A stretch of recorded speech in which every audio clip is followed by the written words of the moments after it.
अ, sorry, मी तुझा वेळ उगाच घालवला म्हणून. हं? बहीण म्हटलं तुम्ही. तर मग कशाबद्दलचे हे पैसे घेऊ? अह,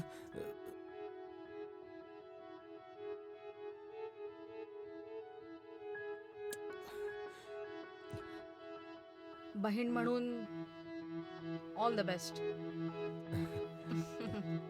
थँक यू. हं.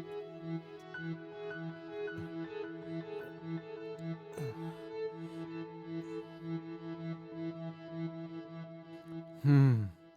तुझ्यासोबत बोलता बोलता मला बरंच काही शिकायला मिळालं. जर तुला वाईट वाटत नसेल तर तुझ्या मुलाबद्दल मी जाणून घेऊ शकतो का? अश्विन नाव आहे त्याचं. हम्म. पहिल्या वर्गात शिकतो तो. हम्म. माझ्यामुळे त्याला कुठल्याही प्रकारचा त्रास नको व्हायला म्हणून एका हॉस्टेलमध्ये सुरक्षित ठेवून त्याचं शिक्षण पूर्ण करतेय. तसं तू काही अजून इंटरेस्टिंग गोष्टी सांगू शकते का?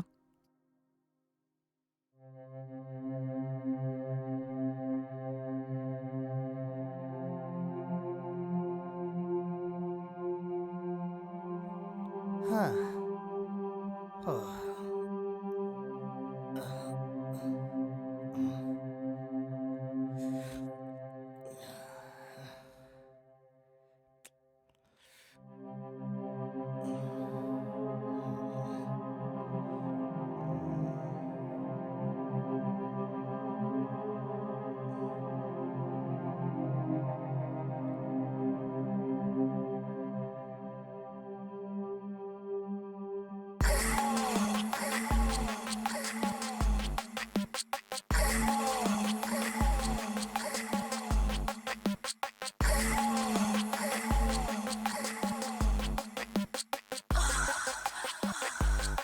हं.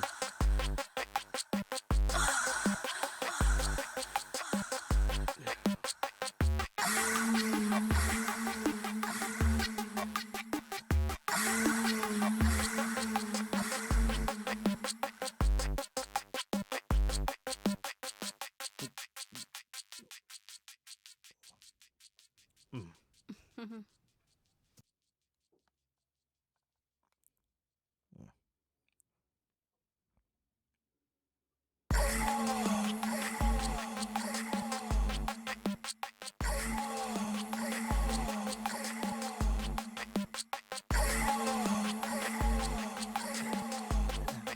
हं.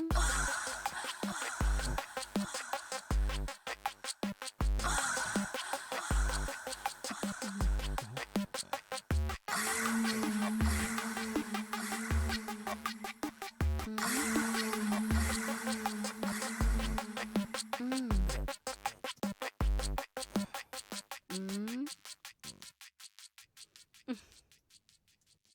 काय झालं? ही माझी पहिलीच वेळ आहे, म्हणून मी थोडा घाबरतोय. हं. पहिल्यांदा सगळ्यांना असंच होतं. घाबरू नका, मी आहे ना. हं.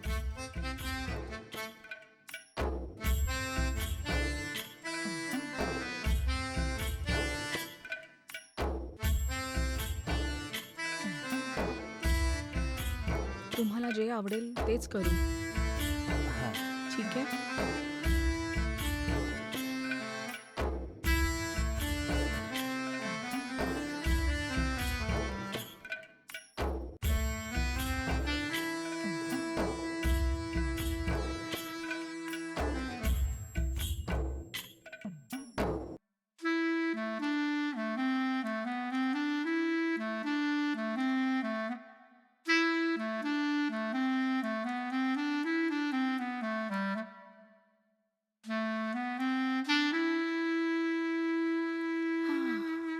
हो.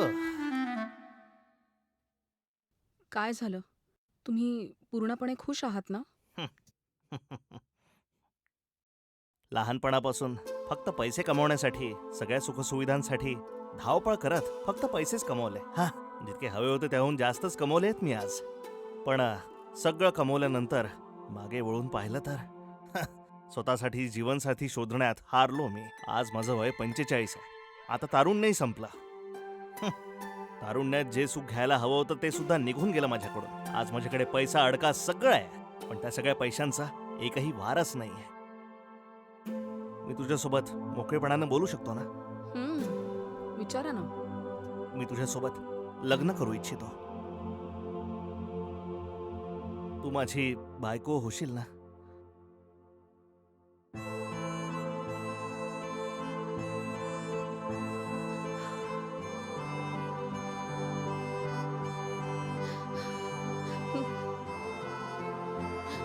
काय झालं?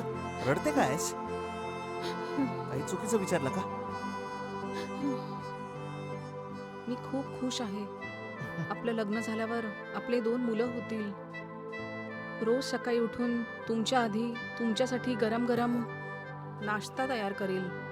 तुम्हाला आणि मुलांना जागं करून, तुम्हाला ऑफिस पाठवून, मुलांना शाळेत पाठवून, दुपारचं जेवण बनवून, तुम्हाला आणि मुलांना देऊन, संध्याकाळी तुम्ही घरी यायची वाट बघून, तुमच्यासाठी केसांमध्ये खूप सारे गजरे लावून, डोळ्यात काजळ, आणि तुम्ही येताच तुमच्यासाठी गरम गरम स्वयंपाक करून, हम्म.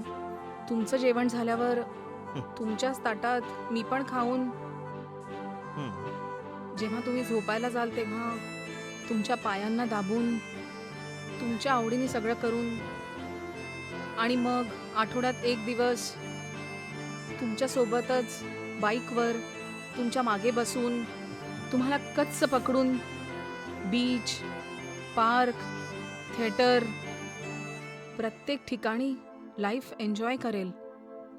ऐकायला खूप छान वाटतंय ना? पुढे काय? आत्तापर्यंत मी जे काही बोलली फक्त छानच बोलली, पण वास्तविक असं नाही होऊ शकत. का? का नाही होणार? लग्न झाल्यानंतर आयुष्यात अप्स अँड डाऊन येत असतात. उद्या जाऊन कुठल्याही कारणाने कळत नकळत माझ्याकडून काही चूक झाली तर माझ्यावर चिडणं एक नवरा म्हणून चालेल, आणि एक बायको म्हणून मलाही तुमचा राग येऊ शकतो. अशाच होणाऱ्या रुसव्या फुगव्यांना प्रेम म्हणतात. ऐकायला खूप छान वाटतं, पण जर तुम्ही रागारागात मला तू तशा प्रकारची मुलगी आहे ना असं म्हणून दिलं तर, किंवा मी रागात तुम्ही तशा प्रकारचे पुरुष आहात म्हटलं तर, नवरा बायकोच्या नात्याची पवित्रता व्यर्थ होऊन जाईल.